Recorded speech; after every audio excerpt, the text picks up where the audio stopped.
Shalom, shalom, shalom, shalom. As always, first I want to give all the praises and the glory to Yahawah, Sham, Yahawashi, Sham, to Yahawah, Barak, Qadash, the learners, to the apostles and to the elders of Great Millstone. Yahawah is the name of the Most High. Yahawashi is the name of the Son, who the world ignorantly calls Jesus Christ. As always, double honors to the apostles and the elders of Great Millstone, and to the 144,000 of the true children of Israel. All praise and glory to Yahawashi. So, Esau, Edom, is modern Jewry. Esau, Edom, is modern Jewry. Now remember, the Hebrew word Edom means red, and it's derived from the founder Esau, right? The elder son of our patriarch Isaac, because he was born red all over. As a young adult, he sold his birthright to his brother Jacob for red pottage. Now the Tanakh describes the Edomites, the Tanakh is the Old Testament, as the descendants of Esau. So perhaps referencing this familiar connection, the Old Testament commands, when people got that, they go to that scripture where it says, "Thou shalt not abhor an Edomite, for he is thy brother." That just means hate, basically, right? Be disgusted with him, right? But that word Edomite in Deuteronomy 23:7 is not talking about Esau, it's talking about the Assyrians, right? Because it's a mispronunciation. So people go to Deuteronomy 23:7 to say, oh, it says, "Thou shalt not abhor an Edomite, for he is thy brother." But that word Edomite there in Deuteronomy 23:7 is not actually talking about Esau, right? It's talking about the Assyrians. Anyway, Edom was an ancient kingdom, as you may or may not know, in Transjordan, just located between Moab and the northeast, right? And the west of the Arabian Desert, basically. Most of that former territory is now divided between Israel and Jordan. Now, Edom appears in written sources relating to the late Bronze Age and to the Iron Age, to the Levant, such as the scriptures in Egyptian records and in the Mesopotamian records. All right, Edom. So what I'm going to do, I'm going to play this quick video here, and then I'm going to bring out something from the Jewish Encyclopedia, the 1925 Jewish Encyclopedia. But first, I want you to listen to what these scholars have to say here about modern Jewry.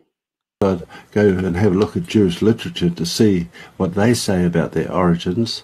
And here we see three quotes. And the first is in the 1925 Jewish Encyclopedia, which says that Esau, Edom, is modern Jewry.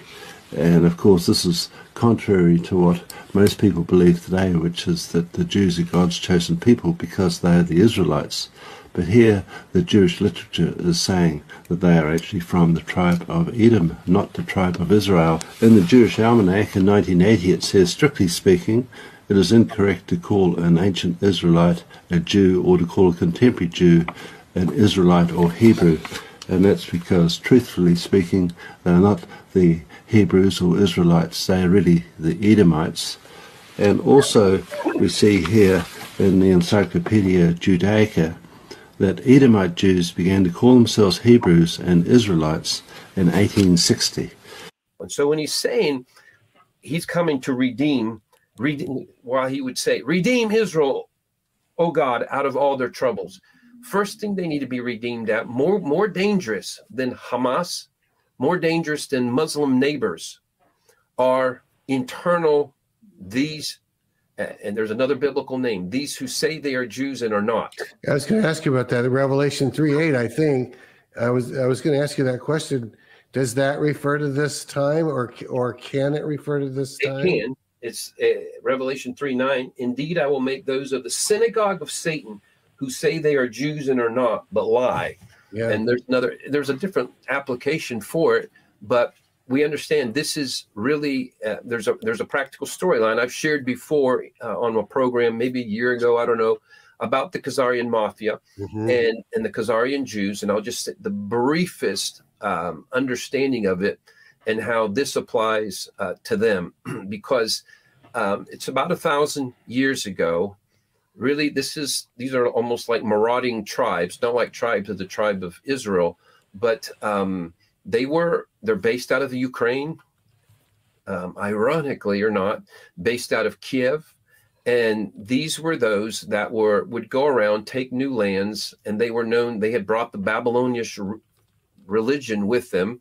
They were doing cannibalism, human trafficking, no boundaries, sex interaction. They were so wicked that the story goes that he who led, I believe, was a czar of Russia, when he had won a battle against him, gave him an option. And in some way or another, this is a truth that they were told, again, 1,000 years ago, you must choose a religion. You all are worthless people. You're not training your kids into any kind of civility, reasonableness. And he gave them a choice of the three Abrahamic religions.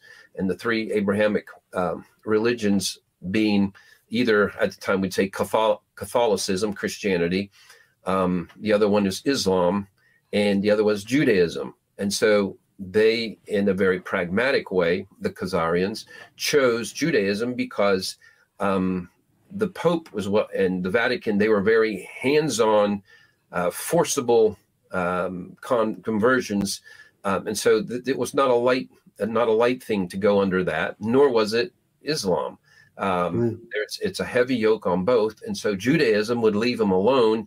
And so they did some things of incorporating some level of, they weren't, first of all, they were not Semites. That is one of the most ridiculous, error-filled, ugly, despicable rants I've heard. I don't know how else to describe it. I've got whole books on the history of the Khazars, a Turkic people that cannibalism, human trafficking, sexual immorality, there's nothing in historical accounts associating them with that. That's number one. Number two, they were not forced by a czar to choose a world religion. Complete myth. You might as well tell me that Abraham Lincoln was counseled by Elvis Presley about freeing the slaves. That has more historical truth to it than this drivel that we just heard on a major charismatic platform, as Steve Schultz and Johnny Enlow speak. And it's one of the standard anti-Semitic lies that today's Jews are not really Jews, or Jewish leaders in Israel with Ashkenazi background are not really Jews. It's just one of the standard anti-Semitic lies. As far as the alleged conversion of the Khazars, you can read at Yehuda Halevi's book, The Khazari, that it may be true that as there is debate and discussion, there are Turkic people a little over 1,000 years ago that some of the leaders or some of the people did, in fact, convert to Judaism and then became part of the larger Jewish people. Khazars as a whole disappear from history. That's it. End of subject. There is no Khazarian mafia. There is not a single Jew on the planet that can be traced back in any definitive way to the Khazars. Zero. There is not a single Jew on the planet that can be traced back in any definitive way to the Khazars. Zero. There is not a single Jew on the planet that can be traced back in any definitive way to the Khazars. Zero. There is not a single Jew on the planet that can be traced back in any definitive way to the Khazars. Zero. Are you familiar with the Khazar theory? There's a theory, it's widely accepted as anti-Semitic, that Ashkenazi Jews come from the Khazars and they're not Levantine. But DNA tests. It's not anti-Semitic. It's a question of fact. So Shlomo Sand, for example, has argued that, I think probably exaggerated, but it's simply a question of fact. If my ancestors from the Ukraine have Khazar roots, changes nothing. I'm Jewish. My grandfather was Jewish. My family happens to have a story saying that we're descended from the Baal Shem Tov. Okay, that's part of the culture. Doesn't matter what the DNA shows. There's not a single Jew on the planet that can be traced back in any definitive way to the Khazars. Zero. First, let me, when you see Ashkenazic Jews sharing high similarity to Romanians and Hungarians. This is because both of these populations were offshoots of the Khazars. They were both founded by these members of the Caucasus who ruled this area of north of the Black Sea, where we have South Russia nowadays, between the 7th and 13th centuries. Very powerful empire. They converted to Judaism in the 8th century, and they sent offshoots to Eastern Europe. And we still, some Ashkenazic Jews are mapped to this region of Ukraine. They're not all mapped to Ashkenaz. Most of them are, but some of them are mapped to Ukraine, and we can see very nicely some kind of migration route using GPS. There is not a single Jew on the planet that can be traced back in any definitive way to the Khazars. Zero.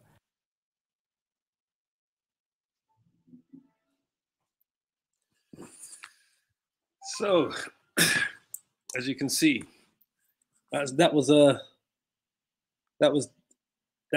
Dr. Brown, Edom, who still seems to believe that these so-called Jews in the land of Israel are not Khazars, are not Khazarians. Khazars are Edomites.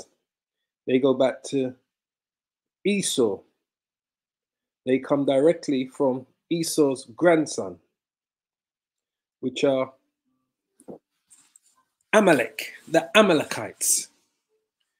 Now, this man here, Dr. Brown, as you can see, he seems to believe that the so-called Jews are not Khazars, they're not Edomites, they're not Esau, whereas the top scholars, this professor here, PhD, Ashkenazi Jews, geneticist, he knows for a fact that they are Khazars. The bulk of those so-called Jews in Israel are Khazars. He made it clear.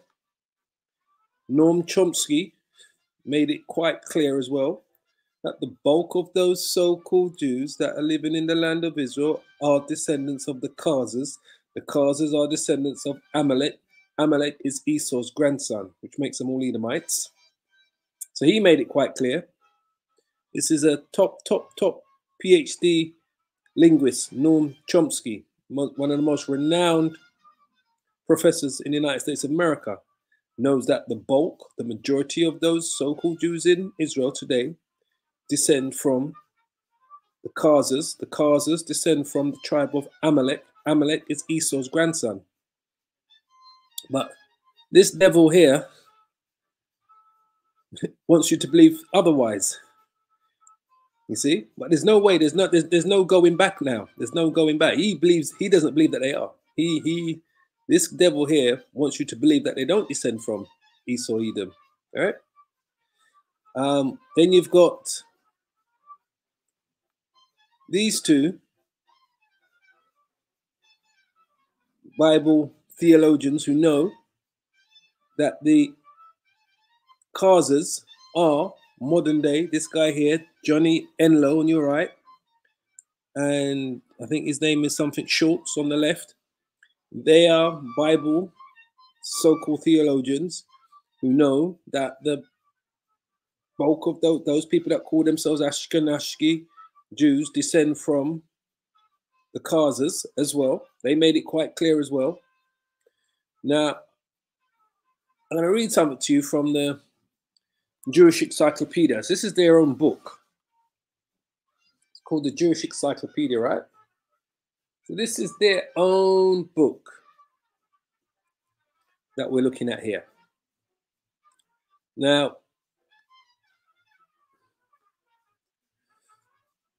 this is the 1925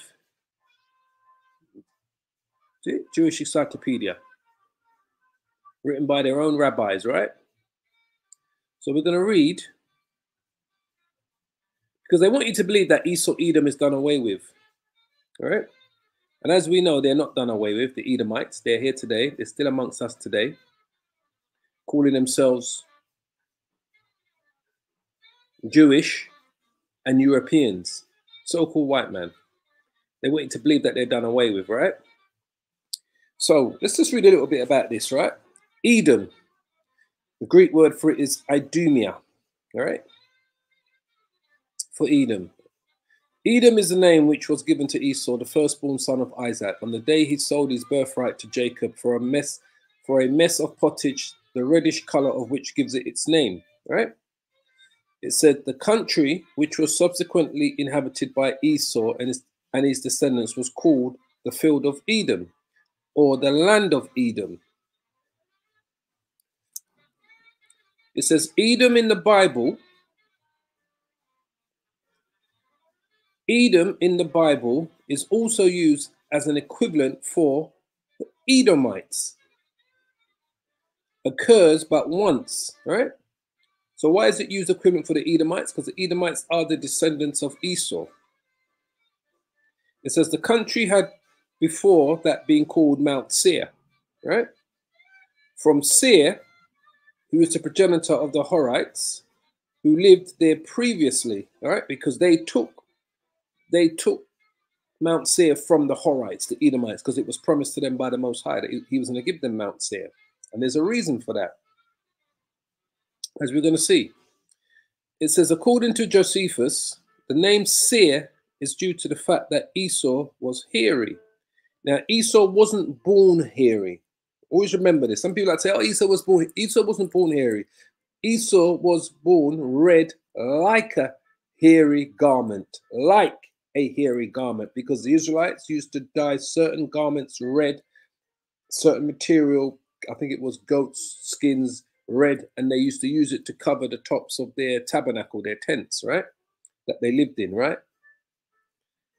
So it says here, according to Josephus, the name Seir is due to the fact that Esau was hairy, right? Now, could Esau have been hairy when he had grown up and got older? Maybe. We don't know if Esau was actually hairy when he was older. But Esau was not born hairy, just so you understand. He was born red like a hairy garment, all right? As we see today, the so-called European man today, the so-called white man today is different shades of red. That's what he is. He's different shades of red. Always remember that. He's not. There's no such thing as white people or black people. We are different shades of brown. They are different shades of red. Pink is a shade of red. Hence, Esau's color when he was born, he was a shade of red. It says, but according to Genesis 6, the mountain was called Seir long before Esau's birth. All right? There you go. So just to show that Esau wasn't born hairy, because the word Seir means hairy. All right? It says the boundaries of Edom are very concisely defined. The country stretched along the route followed by the Israelites from the Sinaitic Peninsula to the Qadash Barnea, that is along the east side of the Valley of Arab, right? Let's go down. I want to just kind of jump down a bit here.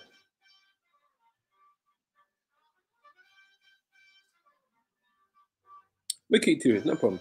It says the boundary between Moab and Edom was the brook Zered. The ancient capital of Edom was Bozrah. In the time of Amaziah was its principal stronghold, right? Elath and Ezon Gibeon, its seaports. So we're just going through a little bit of history here, right? Right.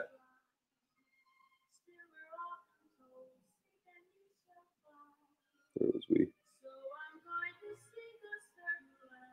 Okay, contrary to the promise of Isaac that Esau's dwelling would be of the fatness of the earth and of the dew of heaven, Edom was a rocky and calcareous country, because that prophecy, the fatness of the earth and the dew of heaven, wasn't meant to be fulfilled back then. The beginning of the fulfillment of that prophecy, you could have said, began during the Greeks or the Romans, but it is now. This is the actual fulfillment of that prophecy is today. That Esau's dwelling would be the fatness of the earth and the dews of the heaven, right? That prophecy is being fulfilled today. So where he lived in Mount Seir, it wasn't meant to be fulfilled when he was living in Mount Seir, which was a rocky and calcareous country. It says Esau is described as a man who subsisted by hunting, right? So he was into hunting, all right? Remember, Esau was a well-known hunter, Esau, all right? It says that Esau is described as a man who subsisted by hunting, and as his descendants, the Edomites, did live in arid, rocky fatness and mountain heights. The name Mount Seir, or Mount of Esau, shows that Edom was a mountainous country, and therefore it was called by later writers Gabaleen, the mountainous. So it says here, according to the Bible, immediately after Isaac's death, Esau settled in Mount Seir, right, as we read, where he had lived before. The Edomites soon became powerful enough to extirpate the Horites. The Horites were the original inhabitants of Mount Seir. 1 second. They are the original inhabitants of Mount Seir, right? The Horites. So it says the Edomites soon became powerful enough to extirpate the Horites, the former inhabitants of the country, whose ways of life they adopted. All right. Now, Esau does that everywhere he conquers.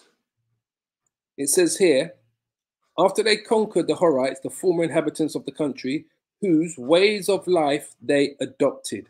This is what the Edomites have always done.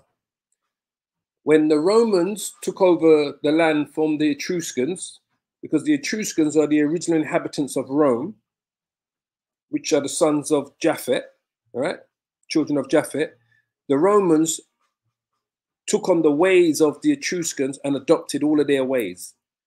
This is what the Romans did. And remember, the Romans are Edomites as well. So Esau does the same thing today. Everywhere he conquers, he adopts and takes on that lifestyle. Same thing he did with our heritage. They conquered us, enslaved us, and what did they do? They took on our lifestyles, our beliefs, our culture, so forth and so on. So this is a trait, what the Edomites do. It says here, as among the Horites, each tribe was ruled by a prince or chief, whose position resembled probably that of an Arab sheikh. Later, the Edomites organized themselves, all right? Let's go on to the next page here.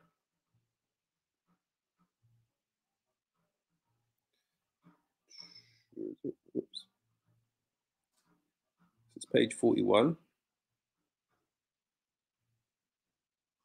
So later, the Edomites organized themselves, oops, come down a bit, into a kingdom and had 8 kings. When the first king in Israel began his reign, however, a list of chiefs given after that of the kings shows that subordinate chiefs ruled under the sovereignty of the king. In the time of Moses, both chiefs and kings are mentioned. When the king of Edom refused to allow the children of Israel to pass through his land on their way to the land of Canaan, the Israelites were expressly ordered not to wage war upon the Edomites, as the Most High said, right? I think that was the king's highway that we could have passage through, all right?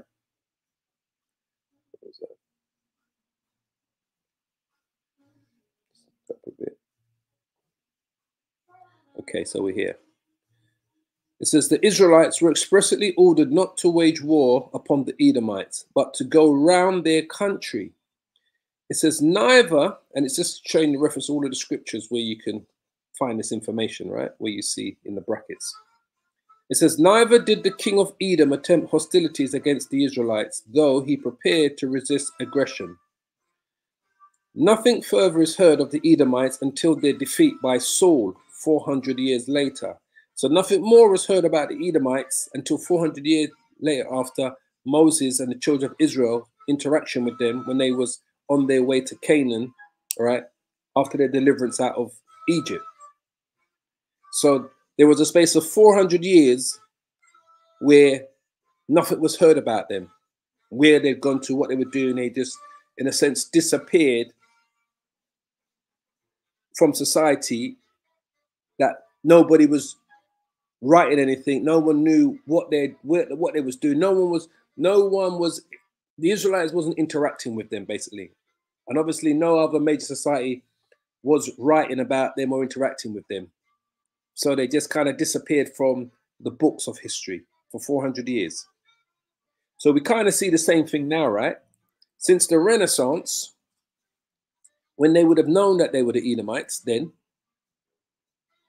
these Europeans, nearly 400 to 500 years passed where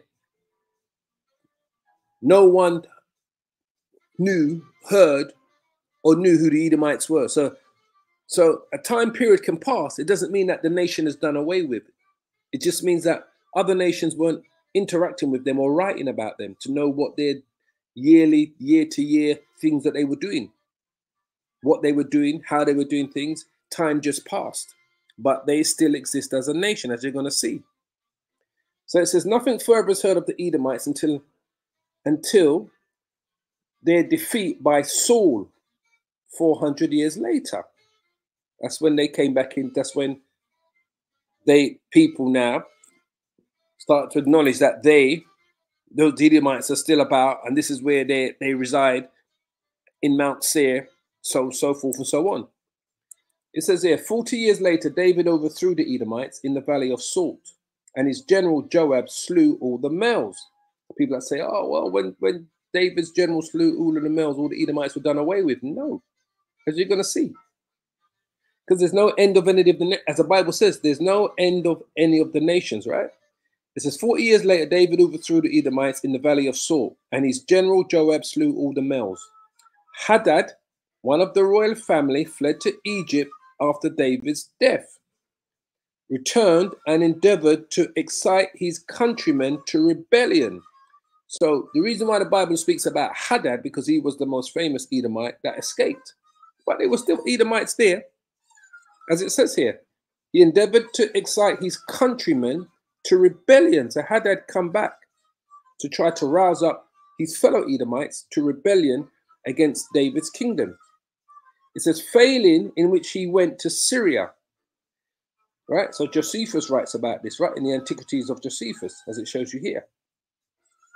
It says, from that time, Edom remained subject to Israel. David placed over the Edomites Israelite governors or prefects, and this form of government seems to have continued under Solomon. It says here, when Israel divided into two kingdoms, Edom became a dependency of Judah. In the time of Jehoshaphat, a king of Edom is mentioned, who was probably a Judean appointed by the king of Judah. It is stated further that the inhabitants of Mount Seir invaded Judea in conjunction with Ammon, the Japanese, and Moab, the so-called Chinese, right? That's why the scripture says that they've all became confederate against us. It says here, and that the invaders turned against one another and were all destroyed. So they eventually turned against one another, all right? Moab, Ammon, and Edom. It says, Edom revolted against Jehoram, elected a king of its own, and afterwards retained its independence. So they rebelled against Jehoram, and they elected a king of their own, and they retained their independence, Edom, the Edomites. It says here, Amaziah attacked the Edomites and slew 10,000 in the battle, and 10,000 more being dashed to pieces from the cliffs. Amaziah was another king of Israel. And 10,000 of Judah, and 10,000 he threw off the cliffs. Their stronghold, Selah, was taken, but the Israelites were never able to subdue Edom completely. All right? So it's referenced in 2 Kings 14, 2 Chronicles 25, where you can get the stories on all of this, what we're reading here. But this is just a synopsis of what took place between us and the Edomites.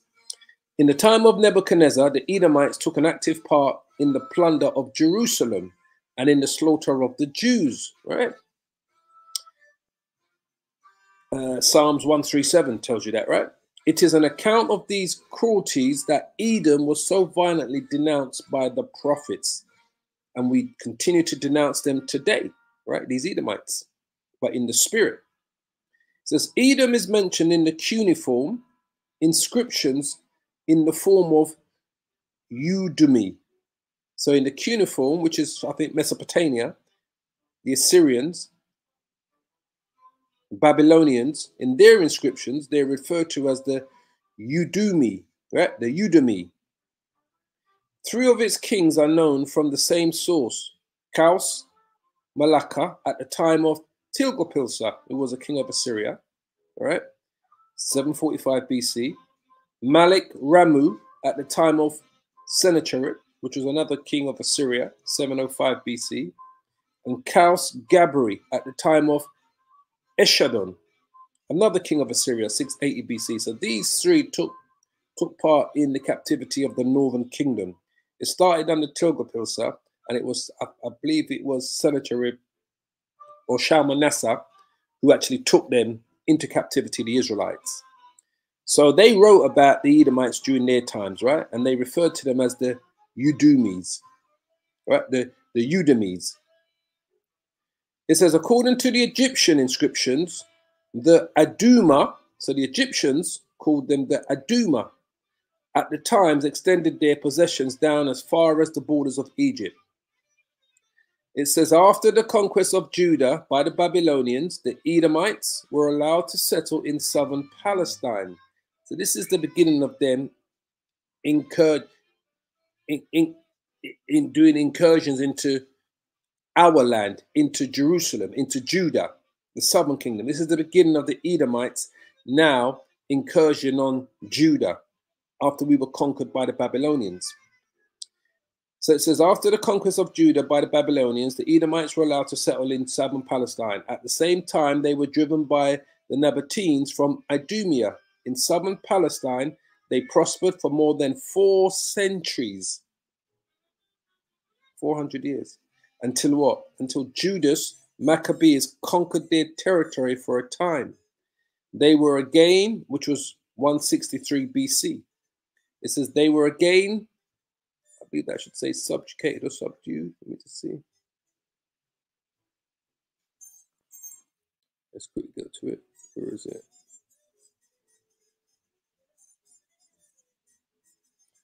Okay.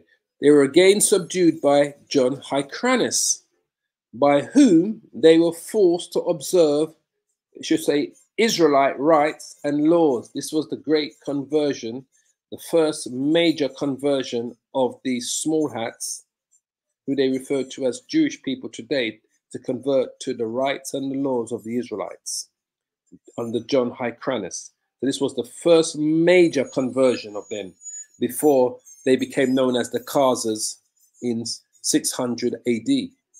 So this took place 125 BC. It began with Judas Maccabees and John Hyrcanus. I believe he's the son of Simon Maccabees, I believe. John Hyrcanus is. I believe he's the son of Simon Maccabees. It says that they were then incorporated with, it should say, the Israelite nation, because we were never known as a Jewish nation. We were always known as an Israelite nation, especially back then. So now these small hats, these Edomites, were incorporated with the Israelite, shouldn't say Jewish, it should say Israelite nation. And their country was called by the Greeks and Romans Idumea. All right? Because the Greeks and Romans, which are Edomites as well. So you understand, they're all the same people. But when they conquer places, what did we read? The Edomites take on and assume their identities. So the Edomites started calling themselves Greeks, where they are not the original Greeks, as we know. The Edomites start calling themselves Romans, when we know they're not the original Romans. The original Romans are the sons and daughters of the Etruscans. The original Greeks were the sons and daughters of, is it Javan? Which are the sons and daughters of Japhet. But the Edomites conquered them and took on their culture and then called themselves Greeks. The Edomites conquered the Etruscans, took on their culture and called themselves Romans because Rome became their capital. This is what they do when they conquer. So these, until centuries later, they believe that they're Greeks, just like the Romans. Centuries later, they believe that they were Romans, but they're all Idumeans. They're all Edomites. The Greeks, the Romans, they're all Edomites. But this is what they did. When the Edomites conquered, when Alexander the Great, or Philip the Macedonian, when he conquered the Greeks, they took on the Greek customs and started calling themselves Greeks.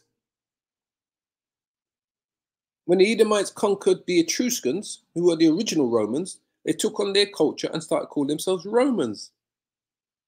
Just like what they did when they conquered the Horites, just like what we read.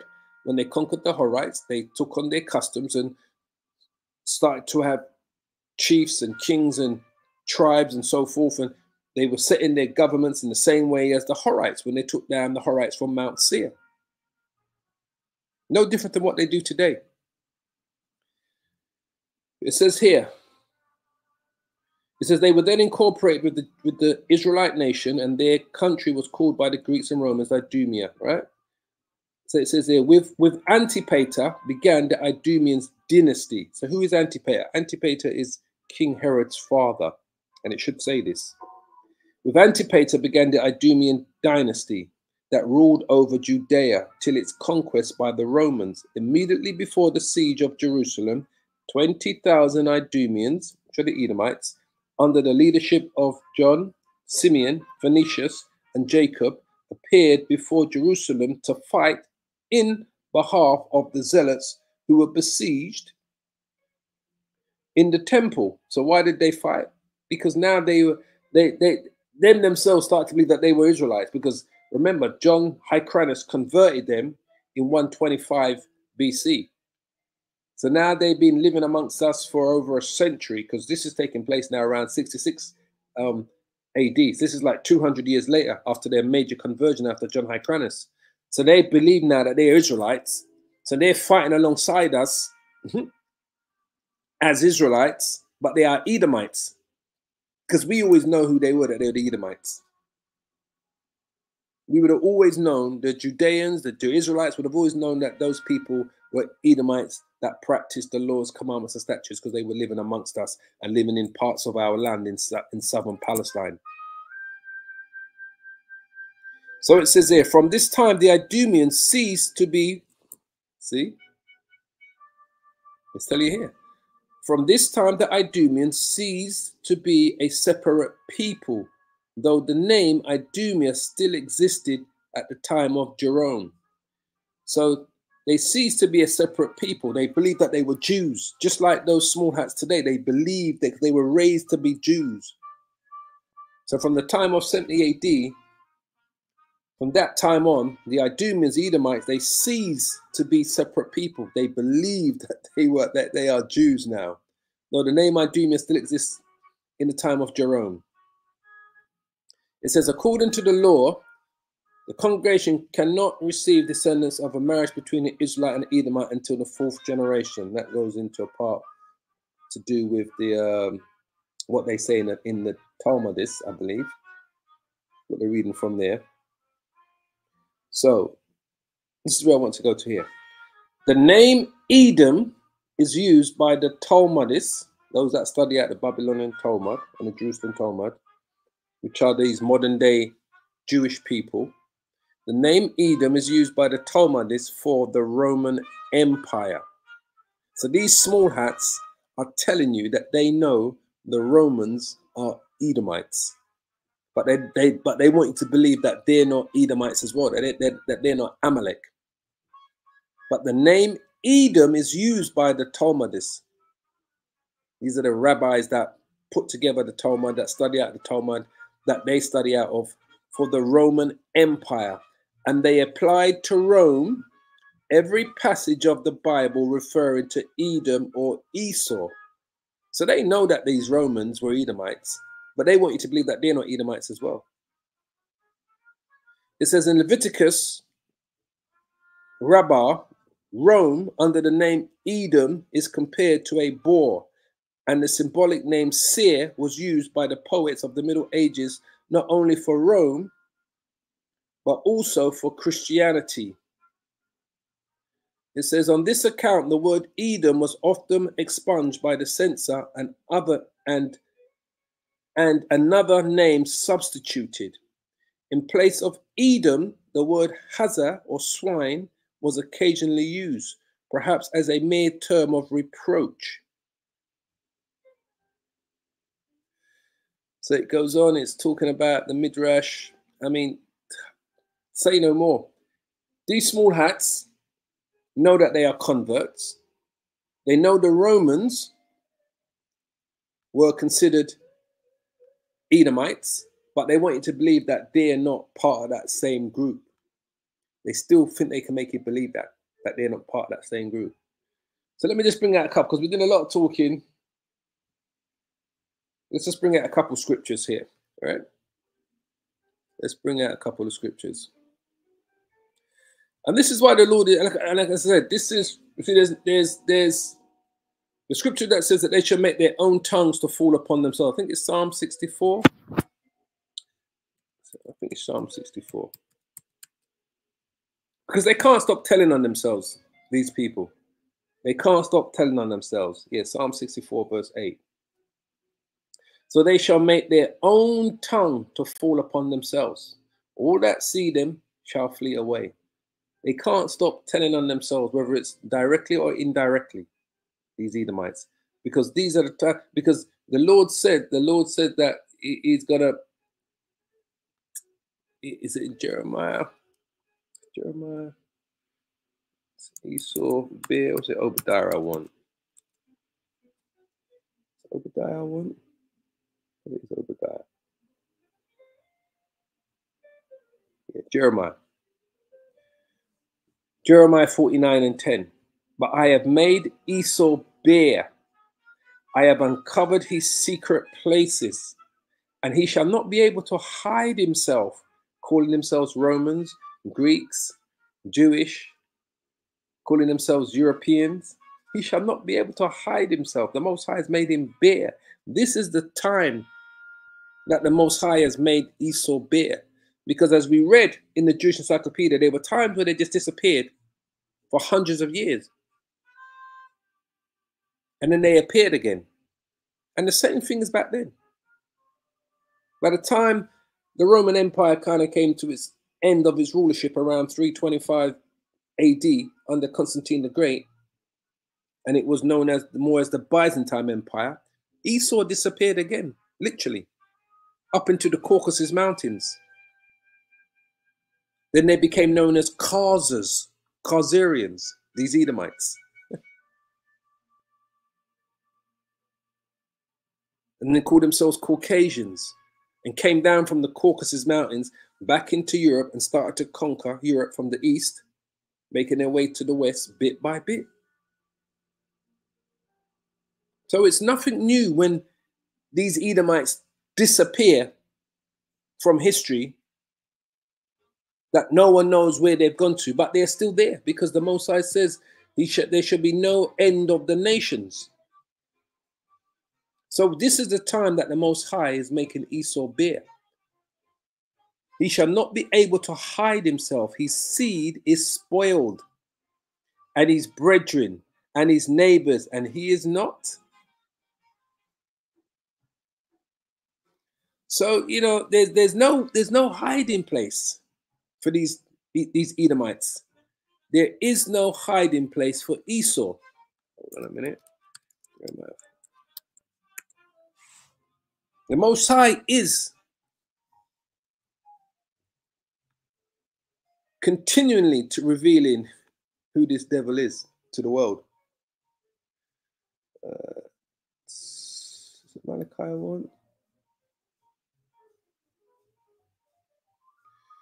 Jeremiah, hold on.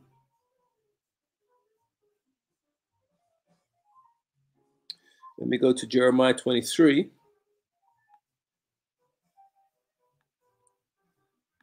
Jeremiah 23.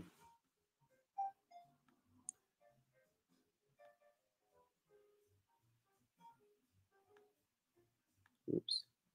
Jeremiah 23.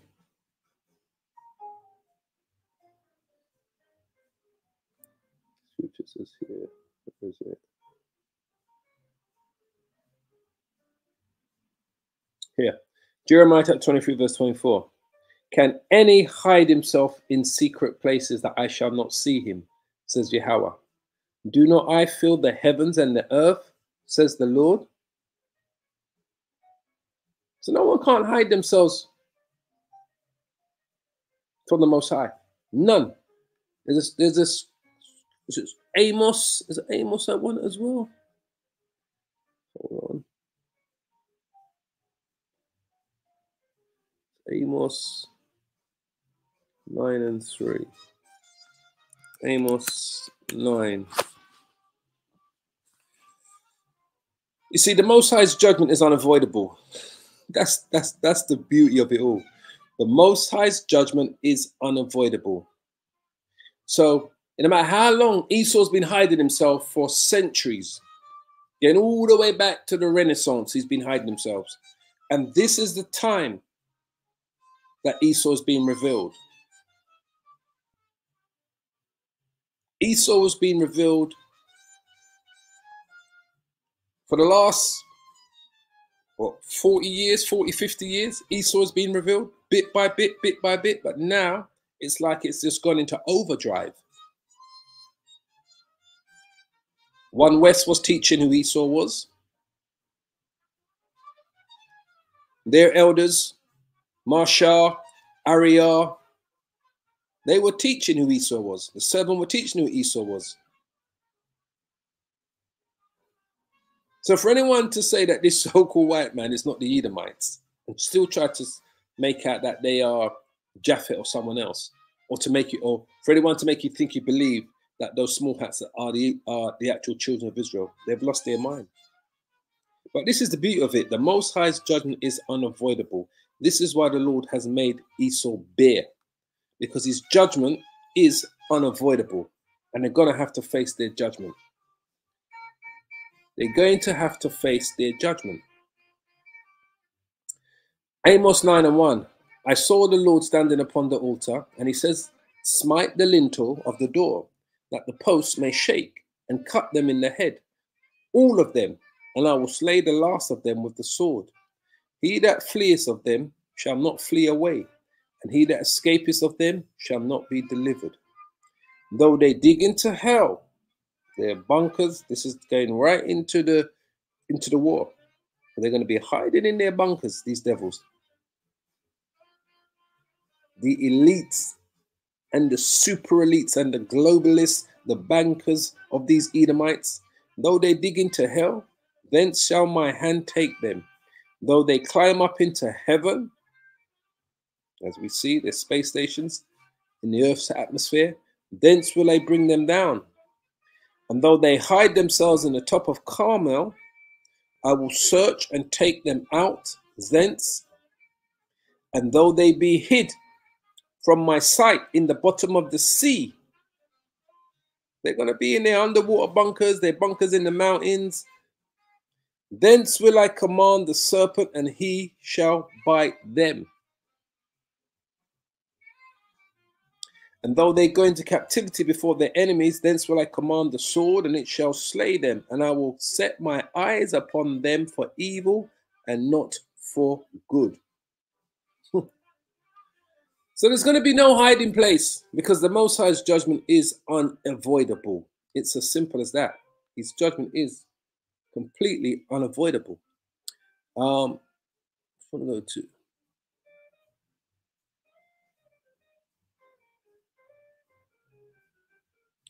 Isaiah 14, and then we're going to go to Obadiah.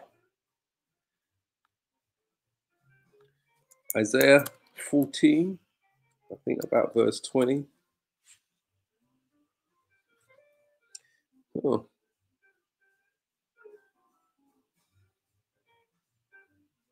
Here it is. Yeah, verse 20. It says, thou shalt not be joined with them in burial, because thou hast destroyed thy land and slain thy people. The seed of evildoers shall never be renowned. prepare a slaughter for his children, for the iniquity of their fathers, that they do not rise, nor possess the land, nor fill the face of the world with cities. And this is what's getting ready to happen. For I will rise up against them, says Yahawah of hosts, and cut off from Babylon. Esau's most prized possession is Babylon the Great, America. And I will cut off from Babylon the name, the remnant, and the son, and the nephew, says the Lord Yahawah. I will also make it a possession for the bittern and pools of water, and I will sweep it with the besom of destruction, says Yahawah of hosts. So what is the besom of destruction? The besom of destruction is the nuclear missiles. That's going to eventually take out Babylon. That's the besom of destruction. We'll grab a few of these presets that brothers are putting up here.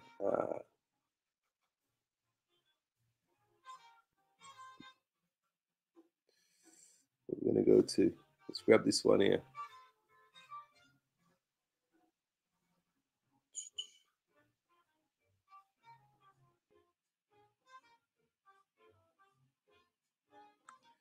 Brother David, Psalms chapter 83, verse 1. Keep not thou silence, O Most High. Hold not thy peace, and be not still, O Most High. For lo, thy enemies make atonement, and they that hate thee have lifted up the head. They have taken crafty counsel against thy people, and consulted against thine hidden ones. They have said, come, and let us cut them off from being a nation, that the name of Israel may be no more in remembrance. For they have consulted together with one consent. They are confederate against thee. The tabernacles of Edom, the number one on the list are the Edomites. And within Edom, the number one tribe is Amalek, the small hats.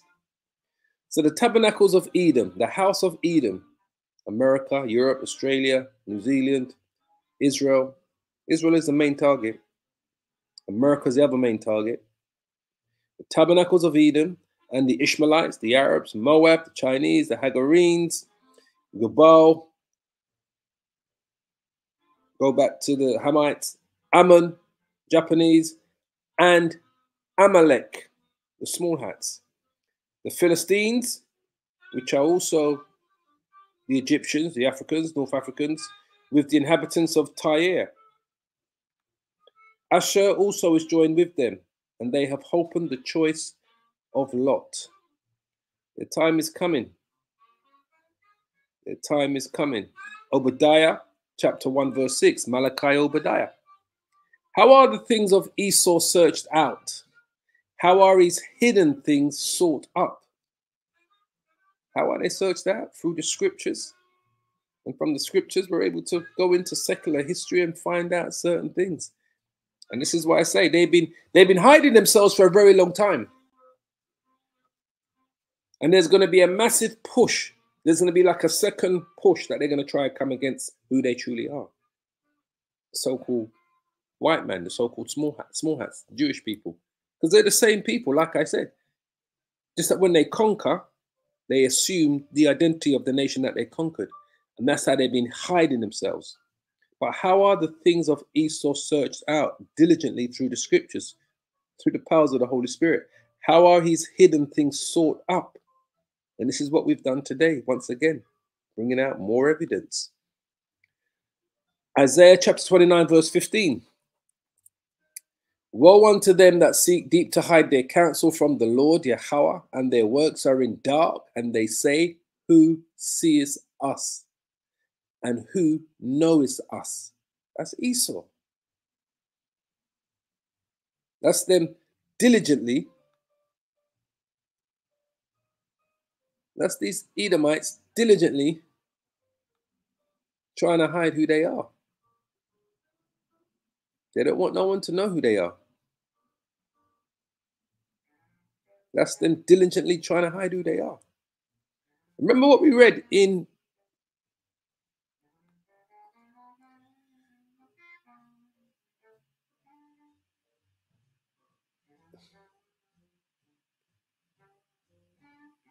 Remember what we read here, right? What they did when they took over from the Horites. This is what they do. It's good to the country. Let's see. Remember what we read here, right? Let's quickly find it again.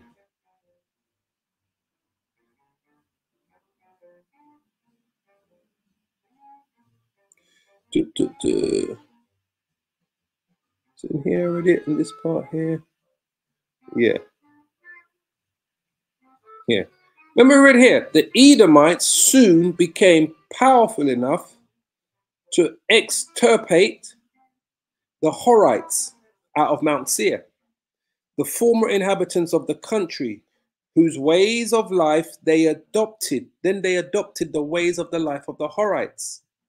As amongst the Horites, each tribe was ruled by a prince or a chief, whose position resembled probably that of an Arab sheikh.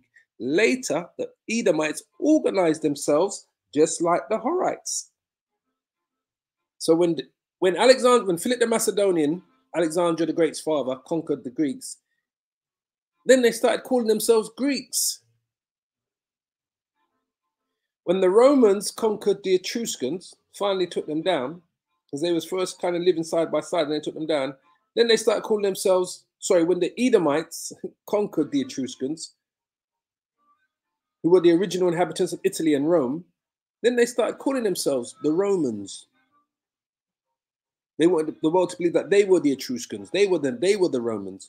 The original Romans are the Etruscans. These people here, let me see if I can get it up here. These people here,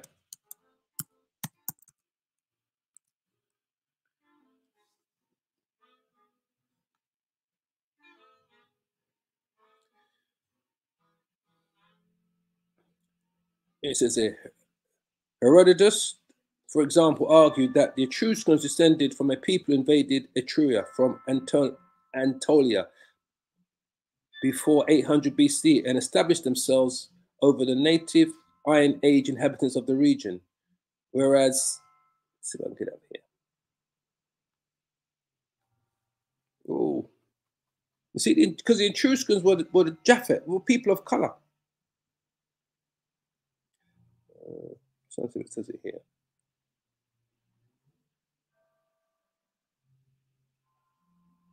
Okay. In the event of the middle of the 7th century BC, the chief Etruscan towns had been founded before reaching the Arno River in the north and incorporating all Tuscany, where's Tuscany, Italy, in their dominion. The Etruscans embarked upon a series of conquests, initially probably not coordinated, but undertaken by individual cities.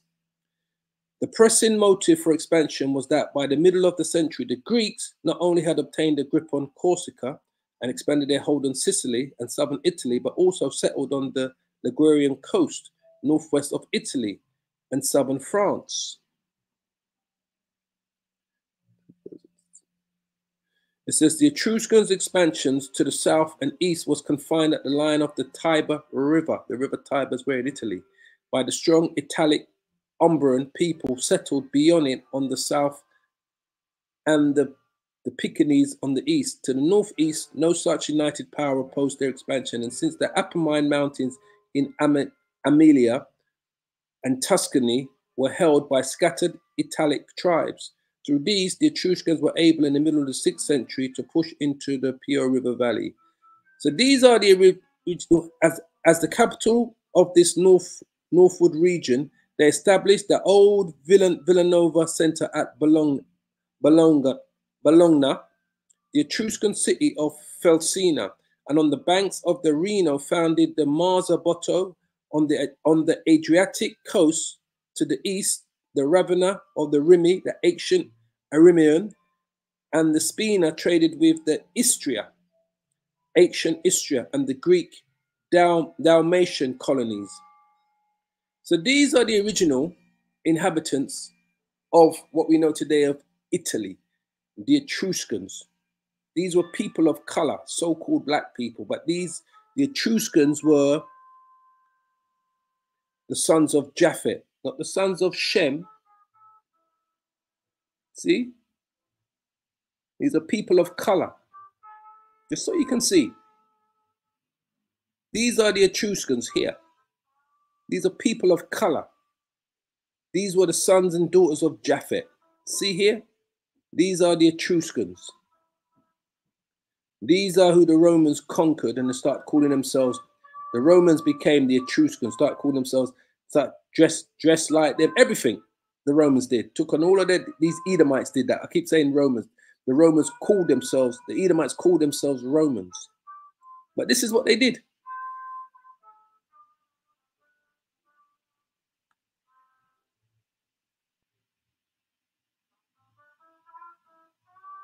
These are the sons and daughters of Japhet, today who we refer to as the Polynesian people.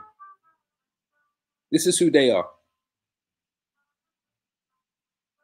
10 things the Romans didn't want you to know about the Etruscans, because the Romans, the Edomite Romans, conquered them and took on their identity.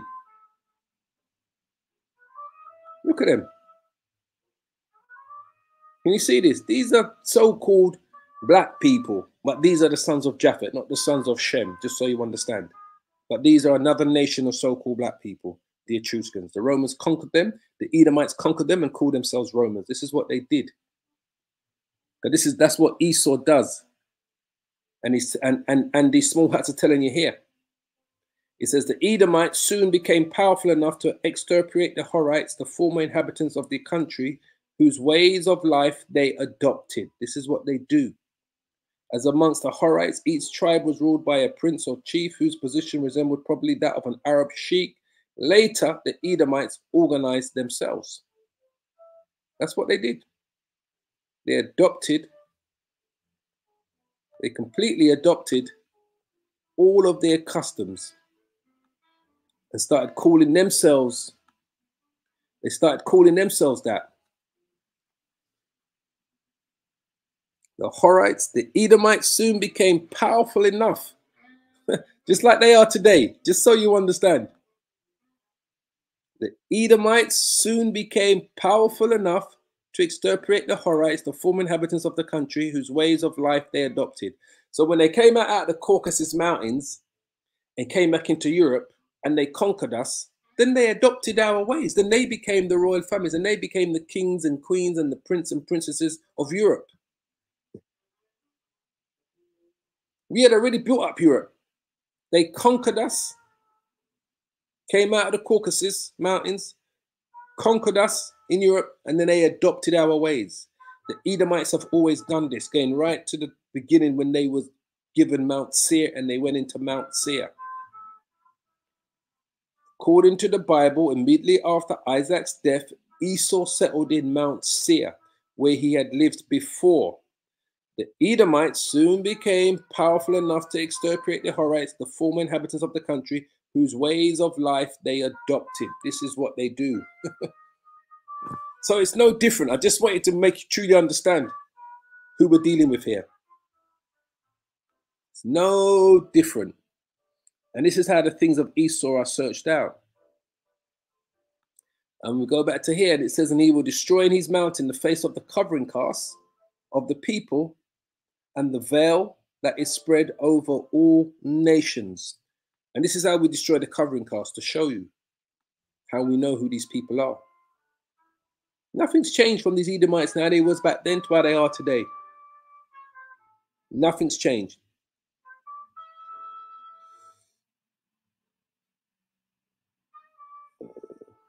Hold on.